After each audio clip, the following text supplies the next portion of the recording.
California Custom Knife Show in Anaheim 2018 at the Wes Crawford booth. Wes, how you doing, brother? Nice to see you again. Nice to see you again. It's been actually quite some time. Yes, it has. We both had a little color alteration, huh? Yes, it has been. At the Soldier of Fortune show, I believe it was. Yeah, Soldier of Fortune Conference, Las Vegas. Yeah, well, that's been some time ago. Listen, wanted to touch base with you. Obviously, we had a chance to talk a little bit. Lost Doug here in the crowd. I think I saw him in the hallway. He's doing some great work, of course. But I'd like you to why don't you give me a little background on how your dad started the business, Pat Crawford Knives. We're all pretty familiar with his work. Okay. For the most part, some of us are not so much. I mean, you know how things move by the wayside. Well, my dad was an accountant, and then he just loved knives and everything about them, so he started making knives. And then once he started making a little money at it, he gave up accounting and went into full-time knife making. When did he get started, approximately? I believe he started making them about 72 and went in full-time around 75. So just about a 3-year lead-in to going full-time. Yes. Which in that era, you know, pre-internet, exactly. Social media, that's a pretty phenomenal step. Very few books back then. Of course, no videos, like you said. So it was all kind of, you had to make your own equipment pretty much. Right. No belt sanders, no knife supply house. You had to come up with your own stuff. And we made a lot of our equipment. Right. Now, was this in Arkansas? This is in Arkansas, right in our backyard. The shop's still in our backyard, but it's still pretty much the whole backyard now. And expanded a little bit. And then even part of the house. Yeah. But he made knives full time, and I grew up there in the yard making them and working in the shop with him throughout, high school and junior high. And then after I got out of high school, I went in and make knives with him full time. About when was that? That was in 1990. I went into full time making. Yeah, just a little after that is when we bumped into each other in Vegas. Yeah, about that time. Yeah. I was 20 years old when he let me come out to Vegas. Right. Having a good time without him. Yeah, some guys kind of keeping an eye on you out there too, I would imagine. I was hanging out with Benchmade and Cold Steel Knife Company. My dad was doing designs for them then. Right. So he had them kind of keeping an eye on me out there in that place. Okay. Still managed to have a good time. Yeah, and still alive. Still alive, yeah. Very good. So listen, what was one of your dad's first knife designs? I mean, he was at one time pretty famous for the integral hiking staff. I remember a couple of the guys having those. We still make the staff. Been making that for over 30-something years now. Yeah. When Pat first started making that, he won awards in Bowie knives, and then he got into making folders, and then he started doing what we call our frame lock folder, which is our one-hand opener. Right. Now, and that's one of the things that we talked about earlier before we started this interview. Yes. And I'm just going to pass across some of these. Some of these are long-standing designs.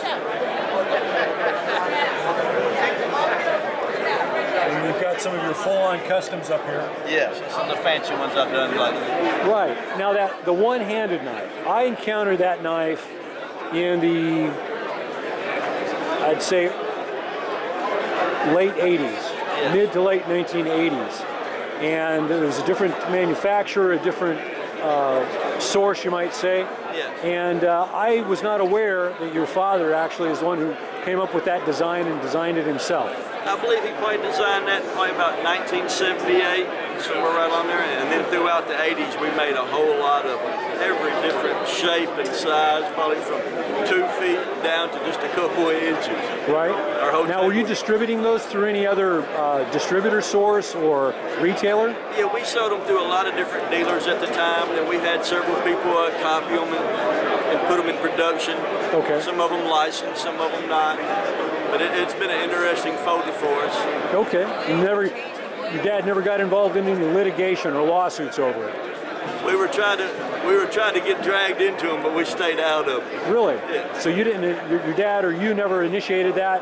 No. Other people would try and pull you into them? Right. They tried to sue each other over copying them, even though it was our design. So we stayed out of it. What are you going to do, right? Right. We try to make the best knife for what we do, and that's how we try to stay ahead. Okay. Well, with that thought in mind, let's talk about these one-handed knives. Okay, here's one here. We call it the frame lock folder, with the handle being one piece. This is the lock, the spring, and the backspacer. This is the thumb opener. And this is also a very important part of the design. Right. It was the first one I ever encountered that had an opening stud. It allows you to open it with one hand. It also keeps the blade from closing too far. But the one-handed opener was just time-changing at the time. Before that, there was nothing but the thumbnail opener. So this is one we wish we would have patented back in the day, because I'd love to have a nickel for every knife that's got a thumb opener on it. Everybody's patenting things now. That's right. Even holes have been patented. But 1978, not too many people patented knives and knife stuff, at least not in the custom field. Right, and that was one of the things that attracted me to the knife that I bought as a much younger person of myself now, because it was so unique. And also I was able to open it with one hand, right, and close it with one hand. It was a phenomenal design. So let's kind of move forward now. You and/or your father have always made this one-handed frame lock, right? Okay. And of course, frame locks are currently known. Here we go. A lot of folks refer to this as the frame lock because it is part of the frame in a way. But, it is the frame, but of course that was the step beyond the liner locks. That's correct. So in this frame lock configuration, tell me about this knife. Now, you make these knives, but there's also some collaboration. This one is a collaboration, or it's my father's design, and Columbia River Knife and Tool have this one on as their standard line. It's a little different than this one. Now, this is not a CRK knife. This is a handle I get from them, so I call this one a hybrid, where I put in a custom damaged steel blade. I do engine turning on the handle, refinish everything, and make it look a lot different, and keep it at a modest price. Right. Now the blade, is that made by you? That's made by Damaged Steel, which is a Swedish Damascus maker. Real good, made that from powdered metal. And then I buy that in bar stock and then make the blade from there. It's got a titanium thumb stud, which is checkered for good grip. You notice it's smooth on the other side. That's way when you're using it as your pocket clip, it doesn't give you drag and try to hold in your pants or try to open when you pull it out. Or rip up your pants. Or rip up your pants. Well, or at least it's less aggressive to rip up your pants. Right. And I can attest to that. So it's only on one side for that. Right. Well, I like that feature because a few of my suits would appreciate that. And it does work great with your suits, being a lightweight knife. It gives you a full-size blade. It's not real bulky in your pants. It's more of a gentleman's little folding knife. Right, which is kind of getting back to my original purchase of a frame lock one-handed knife, similar to what you're talking about now as far as the mechanics. The materials on these knives are... It's going to be stainless steel in the handle, and then stainless steel Damascus in the blade. And then the thumb studs are titanium? And the thumb studs are titanium. Okay, is that also on this one here? It is. It's the same way also. This one here just also has been engine turned, but it's been DLC coated also.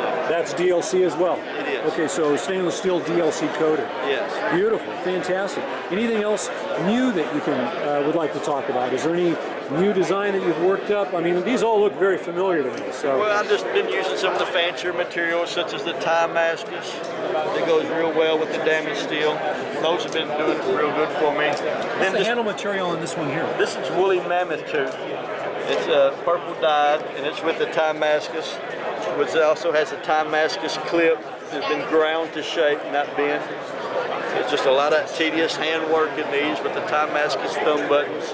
Oh, that is phenomenal. All of it handmade, one at a time. Yep. I'm the only maker in the shop. You are? Yeah. How long has that been the case? Well, it's been that way ever since Pat's retired. He's been retired for a few years now. How long has he been retired? Just a couple of years. But he's been kind of part-time retired. I was going to say, what you were telling me earlier didn't sound like he's truly retired. But then every time I tell everybody he's retired, he's going to come back in the shop. He may do some more designs for Columbia River. Right. And stuff like that. Do some new design work. But very good. He's not in there. He's worked awful hard for a long time. And he's contributed a lot to the tactical knife field and to the knife industry itself. Right. Okay, very good. Any designs that you're working on yourself that you might want to sell to any of the larger companies? Oh, I got some coming out with some other companies, and I'm always willing to do any other designs with anybody. If they got any ideas or see anything of mine they want to do, just give me a shout. Beautiful. So Wes, quick question. What's your favorite adult beverage? And it can be anything. It's probably gonna be Budweiser. Budweiser beer. Yeah. Not light, not Light, but heavy. Not with the extra lime in it or something like that from No, the can. just straight old redneck Budweiser. There you go. What's your favorite smoke if you do? I don't smoke. No cigars or anything like that? Nah. Okay. Got to keep it healthy, brother. Yeah. Listen, you have a safe, healthy, phenomenal trip, and you're having a fantastic show here. Thank you. Thanks for the comments.